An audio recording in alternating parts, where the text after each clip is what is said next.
குணம் தன்னை அறிந்து கொண்டேன். உன் முத்தான தத்துவமே புரிந்து கொண்டேன். முருகா உன் குணம் தன்னை அறிந்து கொண்டேன்.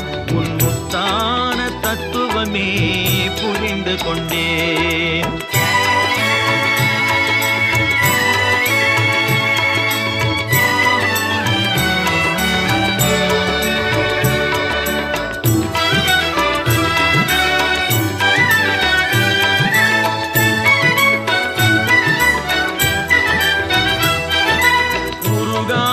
மனம் தன்னில் நீ இல்லை, உருகாத மனம் தன்னில் நீ இல்லை என்ற உண்மையை கண்டு கொண்டேன். இனி விடுவதில்லை, உண்மையை கண்டு கொண்டேன்.